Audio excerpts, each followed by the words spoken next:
Good morning, student. In our course of the knowledge representation and reasoning, in the fourth unit regarding of the representation, we are going to see one of the well-known topic to you, which is called object-oriented representation. Alright, what happened? You have an idea about of a object-oriented programming language like Python and Java. So you know what is an object? Object is an instance of a class.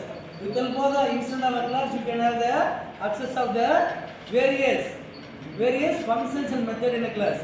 For an example, in terms of the Python, we are going to import a library called math, import math. So inside the math, you will be find out a number of classes, methods will be available. Such as to find the absolute of the number, we don't need to spend time in terms of writing the code. Followed by to find the square root of the number, we have functions called square root. And followed by we will be having a cos function, sin function, tan and cos. So what is an object? Object is instance of a class. Which class? It's form of a package or module. From the math, we are going to create an instance which is called object.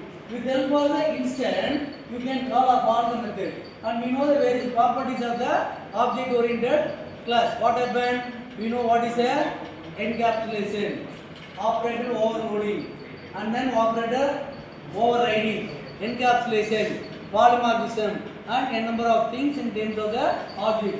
Because what happened? This object-oriented representation in a language gives us the flexibility to reuse the code. Example, what happened? When a class is available inside of a number of methods, you don't need to find in terms of writing the same code again and again. We can call it with the help of the supply of the parameter to the argument, and we can call it. In terms what happened, it is very important. And also when developing of any project, what happened? We will be using our object with the frame. What is the object with the frame? The connection, what are the various classes and what are the various activities and what are the various functions are involved. Presently what happened? We launched a new SNS courseware.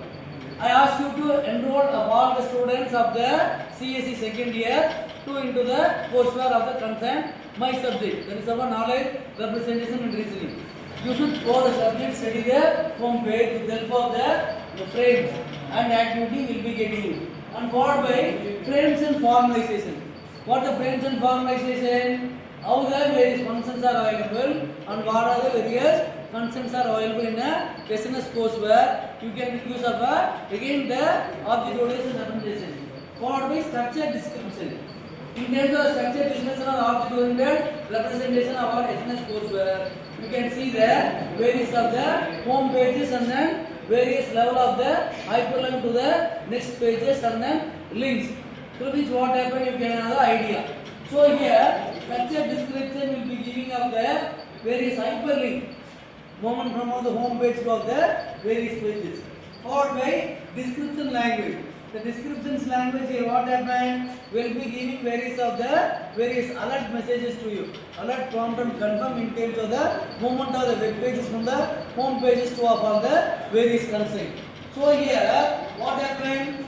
Each and every pages will be given with the meaning and entertainment. What is the purpose and how it is work, and followed by what are the various activities and functionality in our SNS courseware. Followed by what happened? Computing entertainment. In terms of the computing environment, you should understand what happened in terms of the SNS courseware. What are the various things given to you? How can you get into the puzzle? How can you get into the various notes of the various units? And followed by what to say MCQ question, assignment, how to submit the assignment, how to see of your various mark.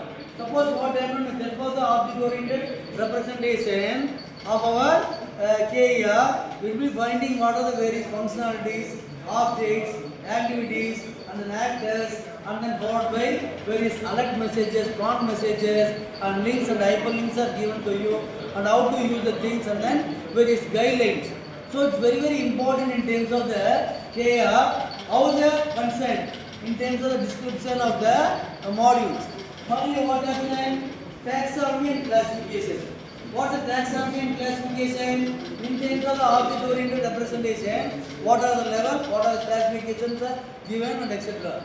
So in terms of the KR representation, this object-oriented representation is given as an important idea regarding of your architecture of your project, models of the project, flow level of the project, and then various roadmap to your project. It is a very important. Without reading it, you can using of the various symbol, various route map. Example of a campus drive or maybe a road drive. With the help of the object-oriented representation, you can understand of the various logics and functionalities.